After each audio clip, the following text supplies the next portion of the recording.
RERA act के ही तहत बिहार में भू संपदा विनियामक प्राधिकरण बिहार इससे संबंधित प्रावधान है। इसके बारे में आज हम समझते हैं कि अगर आप बिहार में फ्लैट या प्लॉट की बुकिंग करना चाहते हैं तो आपको इन सब बेसिक लॉज की जानकारी होनी चाहिए। क्या आपने किसी प्रोजेक्ट में फ्लैट या प्लॉट की बुकिंग की है? अगर हाँ तो ये बढ़िया से थोड़ा देख लें। आपको प्रोजेक्ट की प्रगति की नियमित जानकारी रेरा बिहार की वेबसाइट rera.bihar.gov.in के माध्यम से प्राप्त करनी चाहिए। अगर अपडेट मिलता है यहाँ रेरा बिहार की वेबसाइट के एलओटी डिटेल पर आवेदित करने पर प्रगति की जानकारी आपको हर तिमाही में व्हाट्सएप के माध्यम से मिल जाएगी। किसी भी प्रोजेक्ट में आधे से अधिक फ्लैट या बुकिंग हो जाती है तो बिल्डर को एलओटी एसोसिएशन अनिवार्य रूप से गठित करना है। इसका डिटेलिंग हम RERA act Bihar RERA act 2017 के डिटेल्स में भी हमने चर्चा किया था कि इस तरीके से वोटर होगा उनको एलओटी एसोसिएशन अनिवार्य रूप से गठित करना है। प्रोजेक्ट के पूर्ण हो जाने के बाद प्रोजेक्ट के कॉमन एरिया और सामान्य सुविधाओं पर एलओटी एसोसिएशन का ही अधिकार होता है। प्रोजेक्ट के completion certificate and occupancy certificate मिलने के 3 माह के अंदर बिल्डर को फ्लैट या प्लॉट का निबंधन एलओटी के नाम पर कर देना है। ये इंपॉर्टेंट प्रावधान है तो रेरा एक्ट के तहत दिया गया है। अब प्रमोटर की रिस्पॉन्सिबिलिटी है और इससे किसी भी तरह का विवाद नहीं होता है एलओटी और प्रमोटर के बीच में। प्रोजेक्ट के पूरा होने की 5 वर्ष की अवधि में अगर बिल्डिंग में कोई भी स्ट्रक्चरल डिफेक्ट आता है या वादे के अनुसार काम करने करके नहीं दिया गया है तो एलओटी इसकी जानकारी बिल्डर्स को दे सकते हैं। बिल्डर्स को यह काम 30 दिनों के अंदर कर देना होगा। ऐसा नहीं करने पर एलओटी बिल्डर के विरुद्ध रेरा में कंपनसेशन पाने हेतु शिकायत दर्ज कर सकते हैं। राइट है एलओटी का, बायर्स का, परचेजर का, इसको ध्यान रखना है।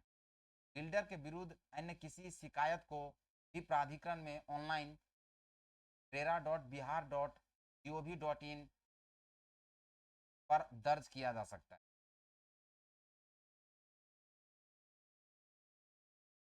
क्या संबंधित प्रोजेक्ट की रेरा निबंधन संख्या P RERA P project project इतना अक्षरों से होती है, इसको ध्यान में रखना है।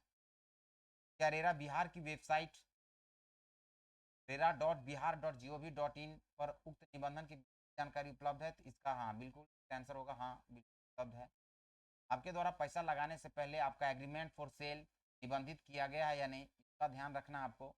बुकिंग राशि कभी भी फ्लैट या प्लॉट के कुल मूल्य का टोटल प्रोजेक्ट कॉस्ट का 10% से का ध्यान रखें आप। यानी ये बायर्स के लिए गाइडलाइन दिया गया है डिपार्टमेंट के द्वारा, रेरा अथॉरिटी के द्वारा। बुकिंग राशि एवं आगे का भुगतान प्रोजेक्ट के मास्टर अकाउंट में ही हो, ये ध्यान रखना है। इस अकाउंट का विवरण प्रोजेक्ट के निबंधन सर्टिफिकेट पर भी अंकित। फ्लैट या प्लॉट की बुकिंग हो रही है वह प्रोमोटर के हिस्से का ही है, यह भी ध्यान रखें। इसका विवरण भी प्रोजेक्ट के निबंधन सर्टिफिकेट पर अंकित रहता है। ये चेक करने की आवश्यकता है, क्रॉस चेक करें, क्रॉस एग्जामिन करें। रेरा के संज्ञान में ऐसे कई मामले आए हैं कि रेरा निबंधित एजेंट अपनी निबंधन संख्या को दिखाकर फ्लैट या प्लॉट आदि की बिक्री कर रहे हैं। तो सिर्फ रेरा में रजिस्टर्ड एजेंट अगर कोई है, प्रोमोटर है, तो वही काफ़ी नहीं है। आपको देखना वो प्रोजेक्ट भी, वो फ्लैट और प्लॉट जहां आप परचेज कर रहे हैं वो प्रोजेक्ट भी रजिस्टर्ड है या नहीं, ये भी देखना है।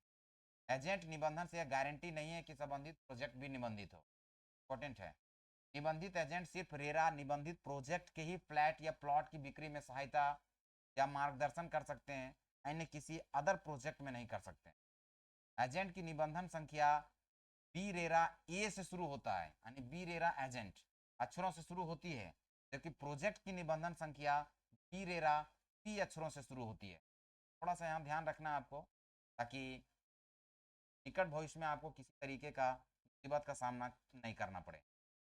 तो आई होप आप फैमिलियर हुए रेरा एक्ट के इन महत्वपूर्ण प्रोविज़न से, और कहीं ना कहीं सब चीज़ों की जानकारी अगर हम रियल इस्टेट में परचेज करना चाहते हैं, ज़मीन, प्लॉट, फ्लैट, तो इन सब चीज़ों की जानकारी होनी चाहिए। बहुत बहुत धन्यवाद। वीडियो अच्छा लग रहा है तो आप हमारे चैनल को लाइक करें, सब्सक्राइब करें और शेयर करना ना भूलें। Thank you.